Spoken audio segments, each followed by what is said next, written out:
চাকরি প্রত্যাশী ভাই ও বোনেরা, বিভিন্ন পরীক্ষায় আসা কনসার্ন অর্থটির পরে প্রিপজিশন বসানো নিয়ে আমরা বেশ কনফিউজড ফিল করেন। চলুন ছোট একটি ভিডিওর মাধ্যমে আমরা আমাদের কনফিউজটি ক্লিয়ার করি। মনে রাখতে হবে, কনসার্ন শব্দটির পরে with, in, for, at, about বসতে পারে। আমি আবারও বলি, কনসার্ন শব্দটির পরে with, in, for, at, about preposition বসতে পারে। এখন কখন কোনটি বসবে, চলুন আমরা কয়েকটি এক্সাম্পল দেখার মাধ্যমে আমাদের কনফিউজড আমরা রিমুভ করি। আমাদের কোয়েশ্চন নাম্বার 1 এ আছে he is concert dash me.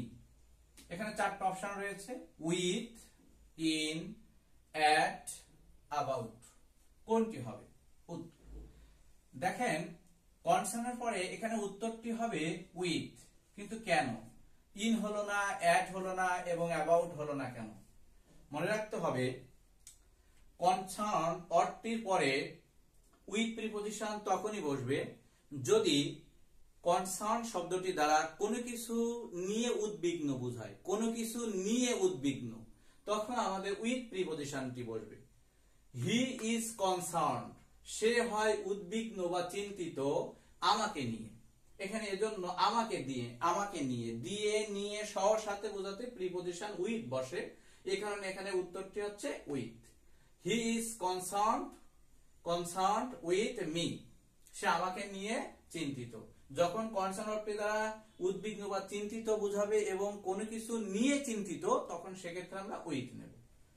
আমাদের 2 নম্বর question, 5 men were concerned dash the plot। এখন এখানেও চারটা অপশন রয়েছে, উইথ, ইন, অ্যাট, ফর। এখন মনে হচ্ছে আপনাদের কাছে মনে হয় এখানে উইথ উত্তর হবে, কিন্তু না, এখানে উইথ উত্তর হবে না। এখানে সঠিক উত্তরটি হবে ইন, অ্যাট এবং ফর হবে না। কিন্তু কেন হবে না? কারণটি হচ্ছে, কনসার্ন শব্দটি দ্বারা যে বোঝা যায় যে কোনো মানুষ কোনো কিছুতে জড়িত বা অন্তর্ভুক্ত, কোনো কিছুতে জড়িত বা অন্তর্ভুক্ত রয়েছে, তখন কনসার্ন অর্থটির পরে ইন বসাতে হবে।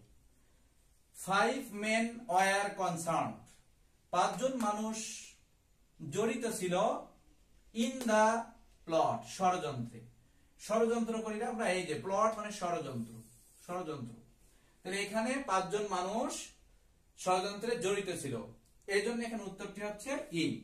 যখন কনসার্ন শব্দটি দ্বারা কোনো কিছু নিয়ে উদ্বিগ্ন বোঝাবে তখন উইথ, কিন্তু কোনো ব্যক্তি বা কেউ যদি কোনো কিছুতে অন্তর্ভুক্ত বা জড়িত থাকে তখন ইন। এখানে যেহেতু ষড়যন্ত্রে জড়িত রয়েছে, এজন্য ইন উত্তর হলো। Question number 3, she is concerned dash my accident because she is concerned dash me। এখানে দুইটা গ্যাপ রয়েছে, এখানে দুইটা প্রিপজিশন, এখানে পেয়ার প্রিপজিশন দেওয়া হয়েছে, at in, in at, with in, at for. এখন এখানে কোনটি সঠিক উত্তর হবে?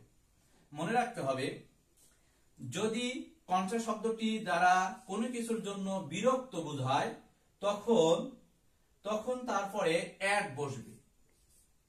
তারপরে কি বসবে? অ্যাট বসবে।